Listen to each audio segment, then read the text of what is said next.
আল্লাহর পয়গম্বর সুলাইমান আলাইহিস সালাম বক্তৃতা করতেছেন, নসিহত করতেছেন, ওয়াজ করতেছেন। হাজারো লাখো সৃষ্টি তার সামনে বসা, শুধু মানুষ না, বিভিন্ন প্রাণী তার সামনে বসা, ওয়াজ করতেছেন। হঠাৎ করে তাকাইয়া দেখেন আজরাইলকে দেখা যায়। আজরাইল এসে ঘুরতেছে। হঠাৎ করে আজরাইল ঘুরতেছে, আজরাইল ঘুরে ঘুরে চলে গিয়েছে। নসিহতের মধ্যখানে একটা যুবক দৌড়াইয়া হযরত সুলাইমানের সামনে গিয়ে পায়ে ধরে কান্না করতেছে আর বলতেছে, পয়গম্বর আপনি আমাকে বাঁচাইয়া দেন। তিনি বললেন, কি হয়েছে বাবা, তুমি এতক্ষণ ওয়াজ শুনতেছিলে, হঠাৎ করে চিল্লাচ্ছ কেন? যুবক বলতেছে, হুজুর আমাকে এই মুহূর্তে চীন দেশে পাঠাইয়া দেন, আমি এখানে থাকতে পারছি না, আমার সহ্য হচ্ছে না, আমার অসহ্য লাগতেছে, আপনি আমাকে চীনে পাঠাইয়া দেন, আমার ভয় ঢুকে গিয়েছে।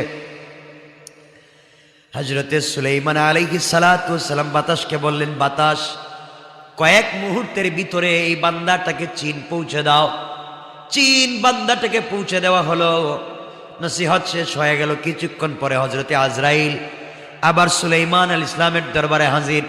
সুলাইমান বলেন, আজরাইল তোমাকে এভাবে ঘুরতে দেখলাম, ব্যাপারটা কি আমাকে একটু বলো। পয়গম্বর সুলাইমান আলাইহিস সালাতু ওয়াস সালামকে হযরতে আজরাইল বলতে লাগলেন, পয়গম্বর সুলাইমান শোনেন, আজকে একটা যুবককে আমি হত্যা করবার কথা ছিল চীনে। আমি কাগজটা নিয়ে, তার তারিখ নিয়ে, টাইম নিয়ে পৌঁছে গেলাম চীনে। যেই জায়গায় তার মৃত্যুবরণ করার কথা, ওখানে গিয়ে খুঁজে ওই লোকটারে পাইলাম না। পুরা চীন দেশ চিরনি অভিযান চালাইলাম, কোথাও খুঁজে পাই না। গেল কই? যেই লোকটার মৌত আমার কাগজে লেখা চায় নাই, ওরে তো পুরা চায় না, খুঁজে পাই না, গেল কোথায়? জমিনের পূর্ব থেকে পশ্চিম, উত্তর থেকে দক্ষিণ কয়েক মুহূর্তের ভিতরে খুঁজলাম, তার মৌতের আর কয়েক মিনিট বাকি আছে, পৃথিবীর কোথাও নাই। খুঁজতে খুঁজতে চিন্তা করলাম, গেল কোথায়? দুনিয়া থেকে ভাগবার তো জায়গা নাই, আর আমার নামে লেখা, ওকে মারতে হবে চীন, এখন খুঁজে পাই না কেন?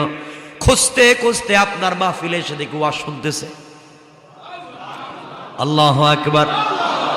আমি এসে দেখি আপনার মাহফিলে বসে যুবক ওয়াজ শুনতেছে। কোনো কথা না বলে তার চেহারার দিকে শুধু তাকাইলাম। আমি তাকাইলাম, সে দৃষ্টি দিয়েছে আমার দিকে, আমি দিয়েছি তার দিকে। কাজ যা হবার হয়ে গিয়েছে।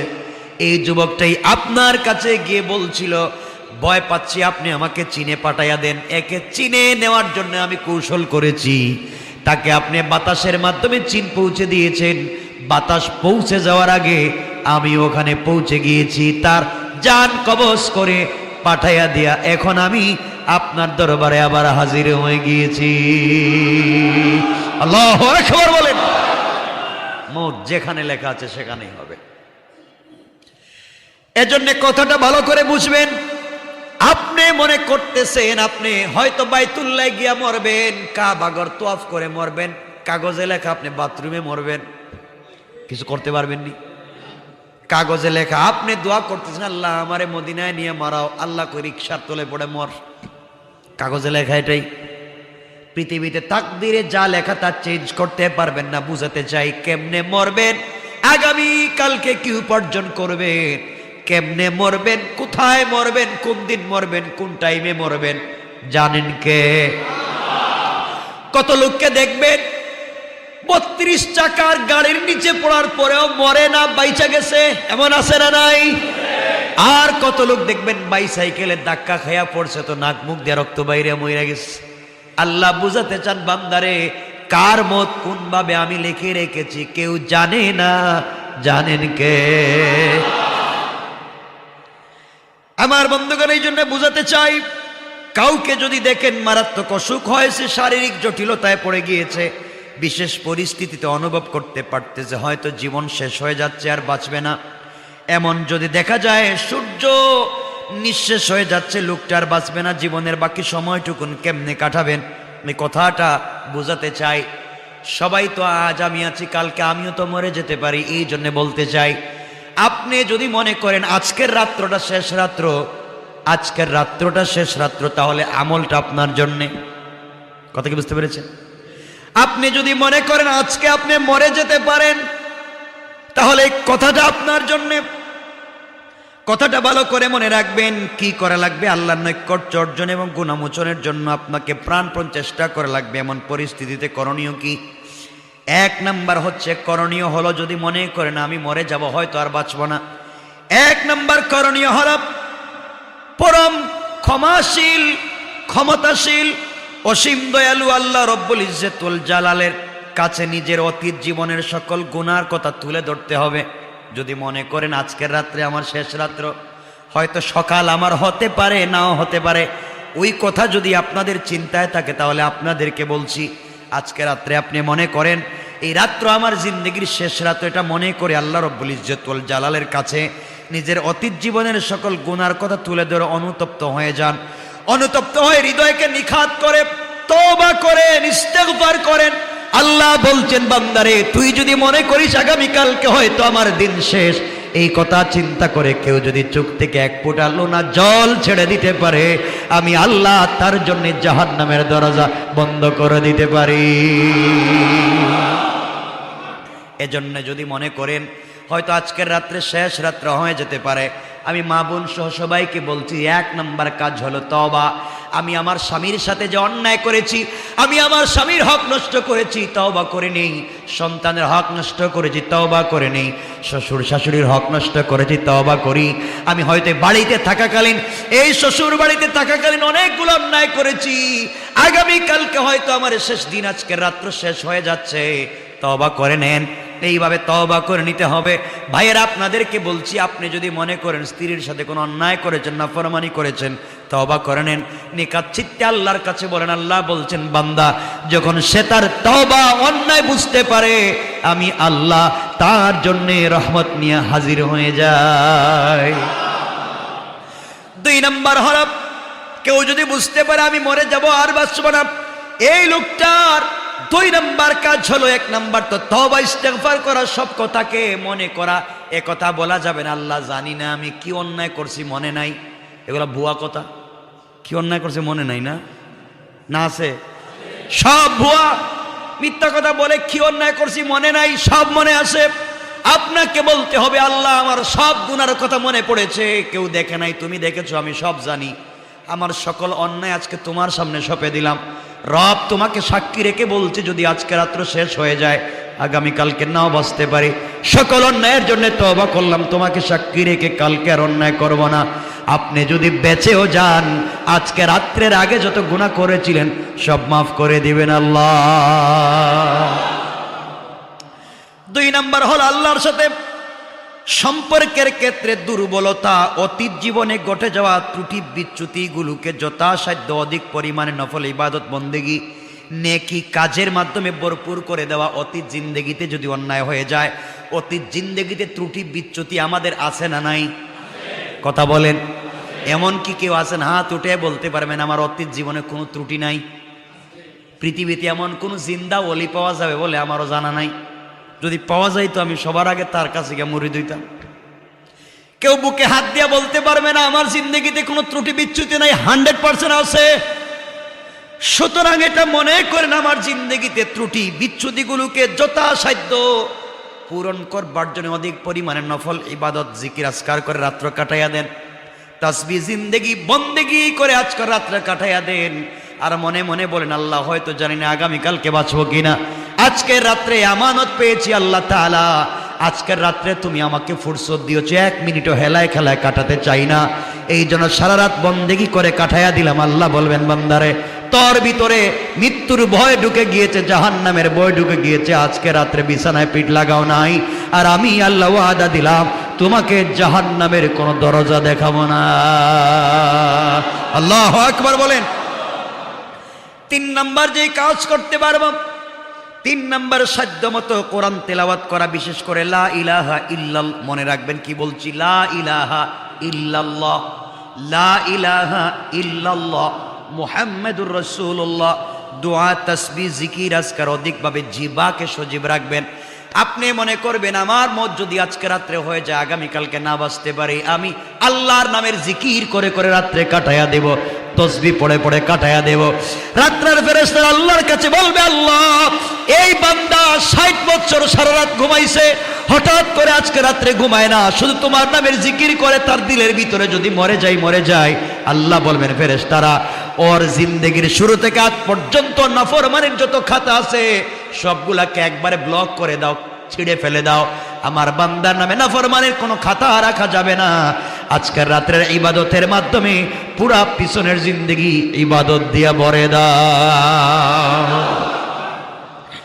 আমার বন্ধুগণ, 4 নাম্বার যে কাজ করতে হবে, 4 নাম্বার হলো, আপনি যদি মনে করেন আজকে আমি মরে যাব, সকালবেলা আমাকে কবরে মাদফুন করা হবে, কবরে শুইয়ে রাখা হবে, এই কথা চিন্তা করেন, কবরের অন্ধকার, হাসরের ভয়াবহতা, জাহান্নামের সেই মর্মস্পর্শী শাস্তি ইত্যাদি ভয়ের কথা আল্লাহ নিকট ক্রন্দন করে বলেন, আল্লাহ কবরের ভিতরে আযাব আমি কিছুই বুঝি না, আয় আল্লাহ হাসরের ময়দানের শাস্তি আমার সহ্য হবে না, আয় আল্লাহ জাহান্নামের শাস্তি আমি কেমনে নিব, এই কথা বলে কান্না করেন, আল্লাহর নিকট ক্রন্দন করেন, তার নিকট আশ্রয় প্রার্থনা করেন। আল্লাহ বলছেন, যারা আমাকে ভয় করে আমার কাছে আশ্রয় প্রার্থনা করবে, আমি বুঝবো আমার বান্দার কারো কাছে আশ্রয় পায় নাই, কেউ তাকে আশ্রয় দেয় নাই, এই জন্য দিন শেষে আমার বান্দা আমার কাছে চলে এসেছে, আমার কাছে আশ্রয় চায় ফেরেশতারা।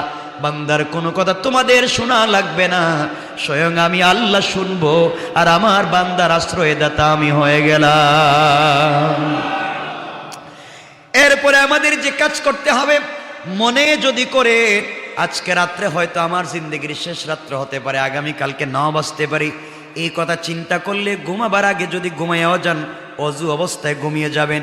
আর যদি মনে করেন আগামীকালকে রাত্রে ঘুমিয়ে যাব, আগামীকালকে দিন বা নাও বাঁচতে পারি, 5-6 নাম্বার যে কাজ করবেন, গল্প গুজব বন্ধ করে দেন, খেলাধুলা বাদ দিয়ে দেন, বিনা দরকারে মোবাইল টিপি বাদ দেন, টিভি দেখা বাদ দেন, অনর্থক কথা অপচয় কথাগুলা বাদ দিয়ে যদি আপনি ঝিম ধরে বসে থাকেন, পাবলিক বলবে হঠাৎ করে সব বাদ দিয়ে দিল কেন, আপনার চিন্তা একটাই, আল্লাহ অনর্থক কথাবার্তা বন্ধ করেছি, গান বাজনা বন্ধ করেছি, টিভি দেখা বন্ধ করেছি, মোবাইল চালানো বন্ধ করলাম, শুধু চিন্তা আগামীকালকে বাঁচবো কিনা, মরে যেতে পারি, আল্লাহ জীবনে তো কিছুই করলাম না, হার্টবিট বেড়ে যাচ্ছে, শুধু গুনার গুনাহ। আল্লাহ রব্বুল ইজ্জত ওয়াল জালাল রহমতের 10 জন ফেরেশতা দিয়ে পাঠাইয়া দিবেন, যারে আমার বান্দার চতুর্দিক বেষ্টন করে দাঁড়ায়া দে, আমার বান্দার দিলের ভিতরে যত চিন্তা করেছে সবগুলাকে আমি আল্লাহ বাস্তবায়িত করে সব গুনাহ মাফ করাইয়া জান্নাতের ওয়াদা দিলাম। আমার বন্ধুগণ, এরপরে যে কাজ করা যায়, 7 নাম্বার যদি মনে করেন আপনি মরে যাবেন, আমি মরে যাব, আগামীকালকে আর বাঁচব না, 7 নাম্বার যে কাজ করতে হবে, কারো সাথে যদি লেনদেন থাকে দ্রুত লেনদেনের সমাধান করে ফেলতে হবে। একটা লোক আপনার পিছনে 5 বছর ঘুরছে, আপনি তার টাকা দেন না, কয়েক টাকা হয়তো 5 বছর ঘুরছে, কিন্তু আপনি টাকা দেন না, বলছেন টাকা পাস না, আজকে রাত্রে যদি হঠাৎ টেলিফোন করে বলেন, বন্ধু তোর কাছ থেকে 5000 টাকা আনছিলাম, বহুত ঘুরছোস, দেই নাই, আজকে ভয় হচ্ছে কালকে মরে যেতে পারি, দোস্ত যদি বেঁচে থাকে কালকে তোর টাকাটা দিয়ে দিব, আজকে রাত্রে মরবো কি না বাঁচবো জানি না, ভয় ঢুকে গিয়েছে, দোস্ত দেখবেন টেলিফোনে বলতেছে টেনশন করিস না, মরে গেলে সব মাফ। আল্লাহ বলেন তোর ভিতরে ভয় ঢুকে যাওয়ার কারণে আমি আল্লাহ আসমানে মাফের ওয়াদা দিলাম। এইভাবে দিলের ভিতরে ঢুকাইয়া দেন, লেনদেন থাকলে শেষ করে দেন, কারো হক নষ্ট করে থাকলে অনতি বিলম্বে তা মালিকের কাছে ফিরিয়ে দেন, কাউকে কষ্ট দিয়ে থাকলে, কারো প্রতি জুলুম অত্যাচার করে থাকলে তার নিকট ক্ষমা প্রার্থনা করেন, তাকে ক্ষতিপূরণ দিয়ে দেন, তার প্রতি কারো দাবি দেওয়া থাকলে আপনি আদায় করে দেন, অভিযোগ অনুযোগ থাকলে বিষয়গুলো মিটমাট করে দেন। এরপরে দান সাদকাকে আপনি বাড়াইয়া দেন, আর বলেন আল্লাহ হয়তো মরে যাব, আগামীকালকে বাঁচবো না, এই চিন্তা করে আজকে রাত্রে কিছু সাদকা করে দেন। আজকে রাত্রে কিছু যদি সাদকা করে দিতে পারেন, আল্লাহ বলছেন বান্দারে আমি যদি তোর উপরে রাগ করে কাগজে লিখে রাখি তোর মৃত্যুর সময় তোকে কষ্ট দেব, আর সাদাকাতু তারুদ্দুল বালা, সাদাকার মাধ্যমে তো মুসিবত দূর হয়ে যায়, সাদাকার মাধ্যমে আগামীকালকে যদি তুই মরে যাস, তোর আমল নামায় মৃত্যুর সময় কষ্ট লেখা ছিল, এই কষ্ট দূর করে আমি আল্লাহ ভালো ভালো ওলিয়া উলিয়াদের মতো মত তোর নামে লিখে দিলাম। আমার বন্ধুগণ, এই কাজগুলো আমরা করতে পারি। এরপরে আমরা যে কাজগুলা করতে পারি, যদি মনে করেন আগামীকালকে মরে যেতে পারি, হয়তো বাঁচবো না, তাহলে মৃত্যুর পরে করণীয় কি সেই বিষয়ে আপনি উত্তরাধিকারদের কাছে ওসিয়ত করতে পারেন, নির্দেশনা দিতে পারেন। আপনি নির্দেশনা দিবেন আমার অমুক জায়গায় বাড়ি আছে, অমুক জায়গায় সিনেমা হল আছে, আমার অমুক জায়গায় এই আছে সেই আছে, ওইটা আছে সেটা আছে, তোমরা দেখে রাখো, অমুকের সাথে জায়গা নিয়ে মামলা আছে, ওর 2 নম্বর দলিল করে জায়গা দখল করছি, সব আপনি বুঝাইয়া দিবেন। এই সবগুলা বাদ দেন, মৃত্যুর সময় বাটপারি বন্ধ করে দেন। বলতে চান আপনি আমি আগামীকালকে মরে যাব, ওসিয়ত করেন আমি মরে গেলে আমার সম্পত্তির কিছু অংশ তোমরা আল্লাহর রাস্তায় দান করে দিও, তোমরা আমার জন্য দোয়া খায়ের করো, তোমরা যদি না পারো এতিমখানায় দিও, আমার সম্পত্তি দিয়ে একটা মসজিদ বানায়া দিও, একটা এতিমখানা বানায়া দিও।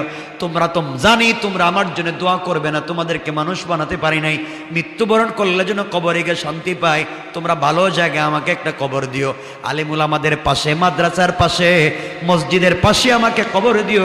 এইভাবে যদি আপনার ভিতরে গুছানো কথাগুলো চলে আসে, গুনাহ মোচন করার জন্য ভয় ঢুকে যায়, আল্লাহ রাব্বুল ইজ্জতুল জালাল বলবেন বান্দা তোর ভিতরে ভয় ঢুকে যাওয়ার কারণে আমি আল্লাহ খুশি হয়ে তোকে মাফ করে দিলাম।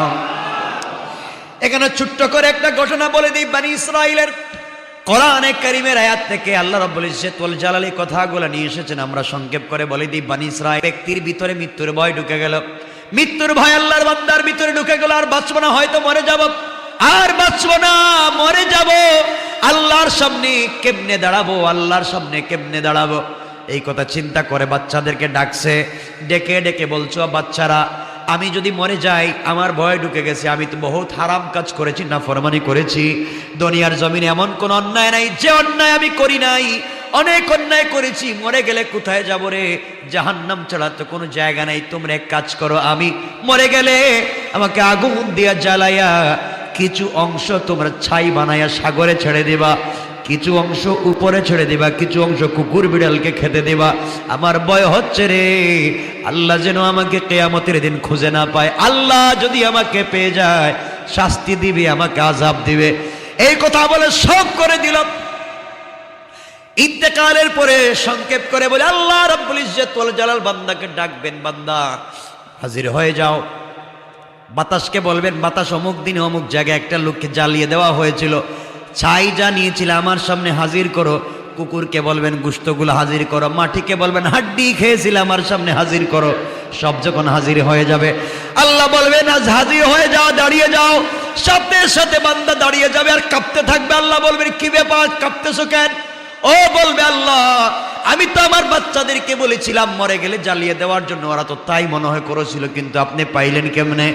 আল্লাহ বলবেন কেনই তুই এমন করতে চাইলে আগে বল, কেন নিজেকে জ্বালিয়ে ছাই করে সাগরে ফেলে দিয়া, আগুনে ফেলে দিয়া, নদীতে ফেলে দিয়া, বাতাসে ফেলে দিয়া আমার কাছ থেকে ভাগতে চাইলে? বান্দা বল আল্লাহ ভাগতে চাইছিলাম এই জন্য আমি যেন জাহান্নামের আগুন সহ্য করতে পারবো না, এত নাফরমানি করেছি, তোমার সামনে কেমনে দাঁড়াবো, এই ভয়ের কারণে এগুলা করেছি।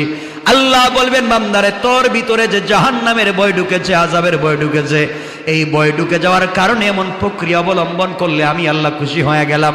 ও বান্দা টেনশন করিস না, আমি আল্লাহ তোকে মাফ করে দিলাম।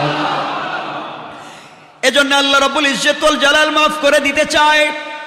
আপনাকে আমাকে সেই মাফির পথটাকে খুঁজে পেতে হবে। আমরা এই মাফির পথে যেতে চাই কি চাই না বলেন? সবাই বলেন। এই মাফির পথে যদি আপনাকে আমাকে যেতে হয়, যে কাজটুকুন আপনাকে আমাকে করতে হবে। আল্লাহ বলছেন বান্দা মনে করো আজকের রাত্র তোমার জন্য শেষ রাত্র, তুমি মরে যাবে আর বাঁচবা না, এই কথা চিন্তা করে তুমি আমলে জিন্দেগি বানাও। আল্লাহ বলছেন যারা জিন্দেগিকে আমলে জিন্দেগি বানাতে পারে আর নিজের চেষ্টা শুরু করে দে, আল্লাহ বলছেন চেষ্টা শুরু করার সাথে সাথে তার আমল নামায় 10টা করে নেকি লিখে দেই। কোন সুবহানাল্লাহ। আমার বন্ধুগণ কথা তো আরো অনেক, সব কথা বলতে গেলে আজকে রাত্র শেষ হয়ে যাবে। ওখানে যেই কথাগুলো আমরা বলতে চাই সব কথা বলা যাবে না। কষ্ট হচ্ছে নাকি আপনাদের? রাত্র কয়টা হয়েছে? আমার ইচ্ছা ছিল আজকে কিছু বলবো একটা কথা, যে ওই যে অনেকে বলে আমার 4 বিয়ে করার তো অধিকার ইসলাম দিয়েছে, আমি বিয়ে করলে অসুবিধা কি আছে? না, স্ত্রীর প্রতি স্বামীর দায়িত্ব কতটুকুন, এটা নিয়ে আমরা আলোচনা করতে চাইছিলাম, কিন্তু যতক্ষণ কথা বলছি তত অনেক বলা হয়েছে। স্ত্রীর প্রতি একজন স্বামীর কতটুকুন দায়িত্ব, এই জায়গায় যদি ওয়াজ করি আর কারোর দ্বিতীয় বিয়ে করার চিন্তা করবেন না,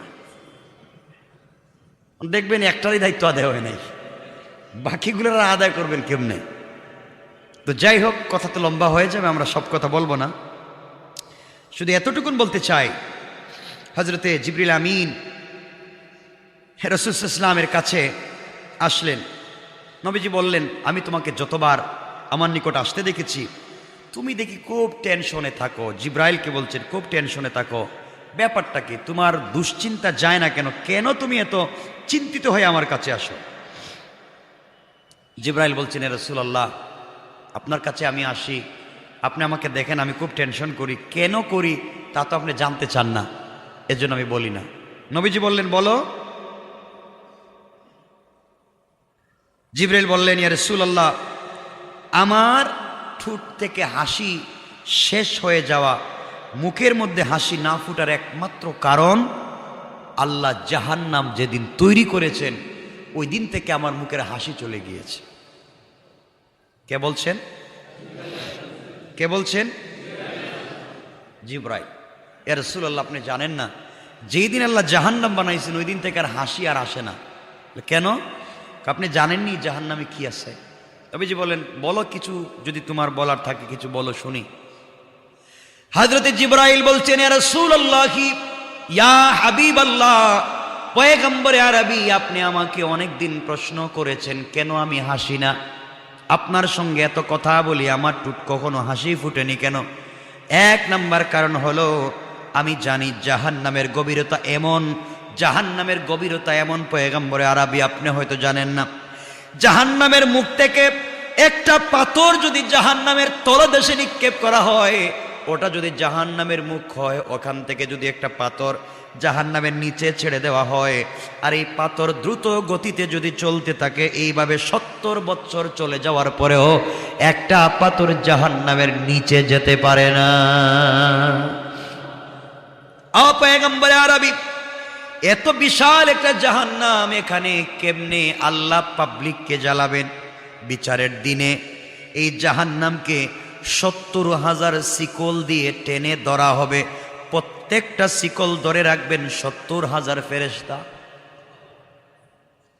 এই জাহান্নামকে 70,000 শিকল দিয়ে টেনে ধরা হবে, আর এক একটা শিকল বহন করবেন 70,000 ফেরেশতা। এবার চিন্তা করেন জাহান্নামের পরিধি কেমন।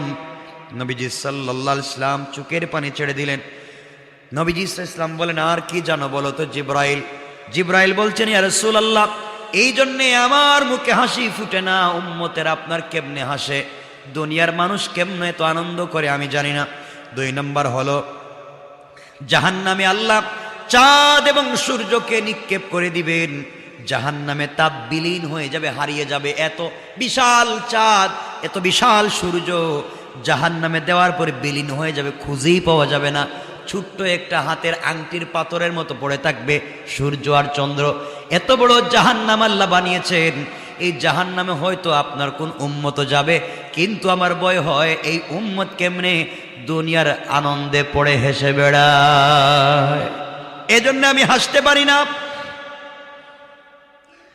ইয়া রাসূলুল্লাহ, আপনি জানেন কি এই জাহান্নামীদেরকে কি করা হবে?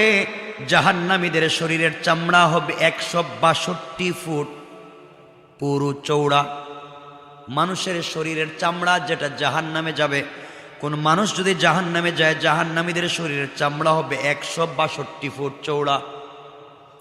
162 ফুট পুরু করে দেওয়া হবে, যাতে করে আযাব অত্যন্ত ভয়াবহ হয়। তাদের শরীরে আরো থাকবে তিল। তিল তো বুঝেন, তিল, শরীরে তিল থাকে কিনা? নবীজিকে জিবরিল আমিন বলছেন, ইয়া রাসূলুল্লাহ, জাহান্নামীদের শরীরে তিল থাকবে, আর এক একটা তিল হবে উহুদ পাহাড়ের সমান। এই শাস্তিগুলা যখন আমার চোখের সামনে ভেসে ওঠে, আমি আর হাসতে পারি না। পয়গম্বরে আরবি, প্রতিদিন জাহান্নামের আযাব পূর্বের দিনের চাইতে 3 গুণ থেকে 100 গুণ বেশি বাড়িয়ে দেওয়া হবে। জাহান্নামের খাদ্য হবে কাঁটাযুক্ত ফল, কাঁটাযুক্ত গাছ আর পানীয়, ফুটন্ত পানি, পুজ এবং রক্তের মিশ্রণে উত্তপ্ত তেল। এরপর জাহান্নামবাসীর পিপাসা এত বেশি হবে তারাই পানীয় পান করবে। পয়গম্বরে আরবি, আপনি জানেন না জাহান্নামের এই ভয়াবহতা অকল্পনীয়, আযাব অনন্তকাল ধরে চলবে। জাহান্নামে বাসী যারা যাবে, জাহান্নামবাসীরা এক পর্যায়ে জাহান্নামের দেয়াল টপকিয়ে চলে যেতে চাইবে, জাহান্নাম থেকে বের হতে চাইবে। আল্লাহ রাব্বুল ইজ্জতুল জালাল লোহার হাতুড়ি দ্বারা তাদেরকে আঘাত করে করে থেতলা করে আবার জাহান্নামে ফেলে দিবেন। এই দৃশ্যগুলা যখন আমার চোখের সামনে চলে আসে পয়গম্বরে আরবি সাথে সাথে আমার মুখের হাসি চলে যায়, ভয় পেয়ে যায়। নবীজি বললেন, তুমি যদি এত ভয় পাও তুমি তো জাহান্নামে যাবে না, তুমি তো আল্লাহর রহমতের ফেরেশতা। ও জিব্রাইল বলো আমার উম্মত কেমনে দুনিয়ায় পাগল হয়ে যায়। আপনাদেরকে বুঝাতে চাই জাহান্নাম থেকে আপনাকে আমাকে বাঁচা লাগবে কিনা একটু বলেন, সবাই বলেন বাঁচা লাগবে কিনা। জিব্রাইলকে বলছেন, জিব্রাইল বলো তো এই জাহান্নাম থেকে আমার উম্মত গুলাকে কেমনে বাঁচানো যায়। যে কথা শুরু করেছিলাম ওই কথা শেষে নিয়ে এসছি, আর লম্বা করতে চাই না। জিব্রাইল বলছেন, ইয়া রাসূলুল্লাহ, ইয়া হাবিবাল্লাহ, পয়গম্বর আরবি তাহলে শুনে রাখবেন, এত এত বিশাল আযাবের জায়গা জাহান্নাম, ওই জাহান্নামের আযাবের জায়গা থেকে আপনার উম্মত গুলাকে যদি বাঁচাইয়া দিতে হয়, আমি একটা ছোট্ট কথা বলে দেই, এই কথা যদি আপনার উম্মতেরা মেনে নিতে পারে, আমার বিশ্বাস তারা কোনোদিন আর জাহান্নামে যাবে না। আল্লাহু আকবার। নবীজি বললেন, জিবরাইল তাহলে বলো আমি শুনি। জিবরাইল বলছেন, ইয়া রাসূলুল্লাহ সাল্লাল্লাহু আলাইহি ওয়াসাল্লাম, বলো তো কি বলতে চাও। জিবরাইল বলছেন, ইয়া রাসূলুল্লাহ, আল্লাহ যখন আমাকে তৈরি করলেন, আল্লাহ তাআলাকে আমি জিজ্ঞাসা করলাম, আল্লাহ আমারে বানাইছেন, আমাকে বানাইছেন আপনি আমাকে বানাইলেন, আমি জিবরাইল, আপনি আমাকে বানাইলেন আল্লাহ। তখন আল্লাহ কি বলছেন জিবরাইল? আল্লাহ বললেন, হ্যাঁ আমি তোমাকে বানাইছি। ওই সময় আমি দেখলাম আমি আছি আর আল্লাহ তো কিছুই নাই, সব তো নাই। আল্লাহকে জিজ্ঞাসা করলাম, আল্লাহ আপনি বলেন তো আমাকে যে বানাইলেন আপনি কি করলে আপনি খুশি হবেন, সব থেকে বেশি কি করলে আপনি সন্তুষ্ট থাকবেন বলেন। নবীজি বসা ছিলেন, দাঁড়িয়ে গেলেন আর বলেন, জিবরাইল বলো তো এর জবাবে আল্লাহ কি বলছেন, কিসে তিনি খুশি হন, জানার দরকার আছে না নাই? এমন সময় আল্লাহ তাআলা জানিয়ে দিলেন, ও জিবরাইল আমি সব থেকে বেশি যে জিনিসে খুশি হই, বান্দা যখন আমার কদমে সেজদায় পড়ে যায়, গোটা দুনিয়া সবগুলা যদি এক পাল্লায় রেখে দেওয়া হয়, আসমান জমিন আরশ কুরসি লৌহ কলম জান্নাত জাহান্নাম সবগুলা যদি এক পাল্লায় রেখে দেওয়া হয়, আর আমার বান্দার একটা সেজদা যদি এক পাল্লায় রেখে দেওয়া হয়, আমি বান্দার সেজদার পাল্লায় খুশি হয়ে যাই। জিবরাইল বলছেন, আল্লাহ তাআলা আপনি যদি বান্দার সেজদায় এত খুশি হয়ে যান, এই কথা বলবার পরে আল্লাহ তাআলাকে হযরতে জিবরাইল বলেন, আল্লাহ যদি সেজদায় খুশি হয়ে যান, আমি আপনার কদমে সেজদায় পড়ে গেলাম। এই কথা বলে হযরতে জিবরিল আমিন বলেন, আমি আল্লাহর কদমে সেজদা পড়ে গেলাম। ও পয়গম্বরে আরবি, একদিন দুই দিন না, 1 বছর 2 বছর না, 100 বছর 200 বছর না, 1000 বছর 2000 বছর না, একাধারে আমি আল্লাহর কদমে সেজদায় পড়ে থাকলাম 30,000 বছর। কোন সুবহানাল্লাহ। জিবরাইল 30,000 বছর সেজদা দিলেন, এরপরে মাথা উঠালেন, মনে মনে খেয়াল করলেন আল্লাহ বলবেন, ও জিবরাইল 30,000 বছর আমাকে সেজদা করেছো, আমি তো নিশ্চয় তোমার উপরে সন্তুষ্ট হয়ে গেলাম। এই কথা জিবরাইল মনে মনে ভাবতেছেন। আল্লাহ বলবেন, কিন্তু এত লম্বা সেজদা দিলেন, দুনিয়ায় তো কেউ এত লম্বা সেজদা দিতে পারবে না, অথচ আল্লাহ তাআলা নিশ্চয় আমার সেজদায় খুশি হবেন। জিবরাইল আল্লাহ তাআলার দিকে মুতাওয়াজ্জা হলেন, ফিরে গেলেন, তাকায়া দেখেন এত লম্বা সেজদা দেওয়ার পরে সেজদার প্রতি আল্লাহ তাকায়াও দেখেন নাই, জিবরিল আমিনের দিকে তাকালেন না। জিবরাইল এখন আল্লাহ বললেন, জিবরাইল বলো তো আমি তোমার দিকে তাকাচ্ছি না কেন, তোমার জবাব দিচ্ছি না কেন, কেন দিচ্ছি না? জিবরাইল বলছেন, ওগো পয়গম্বরে আরবি, এই কথা যেহেতু আল্লাহ বলছেন আমি বড় কষ্ট পেলাম, 30,000 বছর সেজদা দিলাম, কেন আমার সেজদার দিকে তাকালেন না, আমার দিকে তাকালেন না? এত লম্বা সেজদা দেওয়ার পরে তিনি কেন খুশি হলেন না? আল্লাহকে জিজ্ঞেস করলাম, আল্লাহ জবাব দিলেন। আমি যখন জিজ্ঞেস করলাম আমার সেজদায় খুশি হন নাই কেন, আল্লাহ তাআলা জানিয়ে দিলেন, জিবরাইল তোমার জবাব আমি দেব, তার আগে তুমি একটু আরশে আজিমের দিকে একটু তাকাও, আমার আরশে আজিমের দিকে তাকাও, এরপরে তোমার প্রশ্নের জবাব দেই।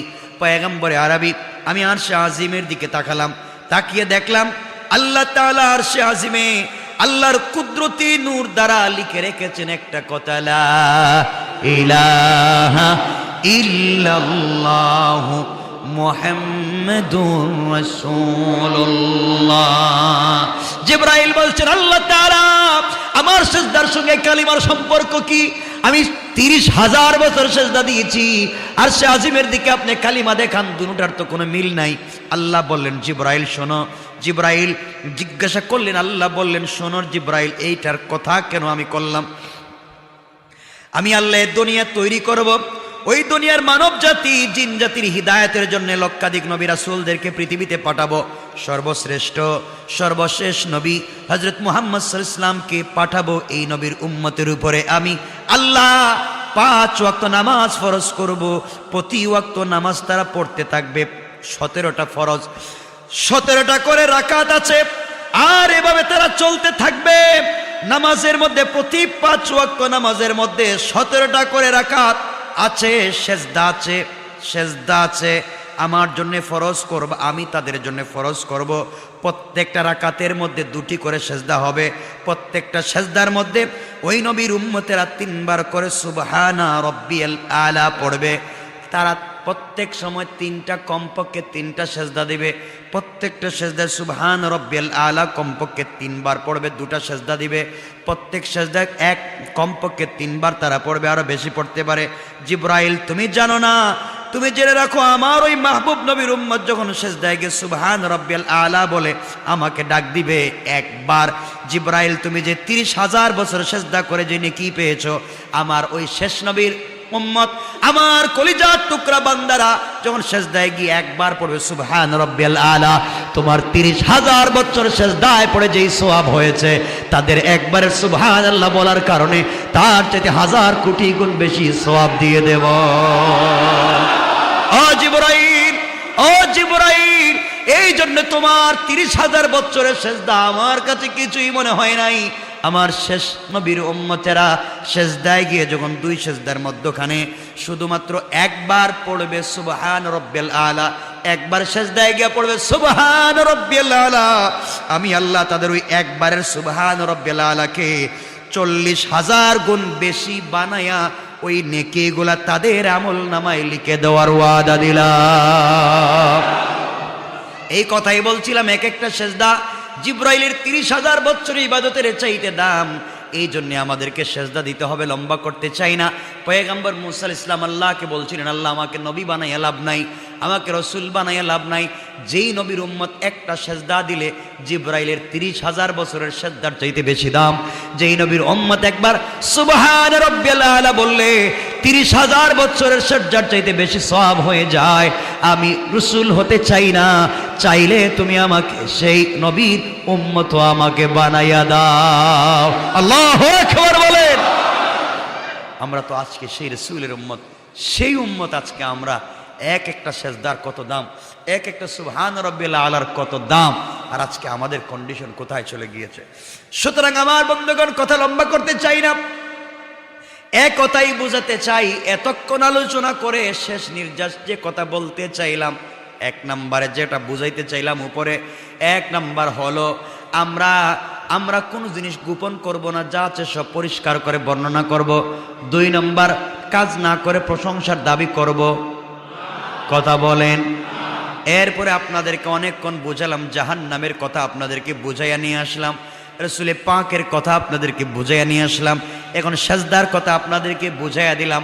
আপনারা আমরা কি পারবো আজকে থেকে পাক্কা সেজদা দেনেওয়ালা হব ইনশাআল্লাহ? আমরা সবাই হব, ঘরের ভিতরে ফিতনা ফাসাদ বাদ দিয়ে দেব, স্বামী স্ত্রীর ঝগড়া করব না, কেউ মারামারি কাটাকাটি করব না, ফিতনা ফাসাদ করব না।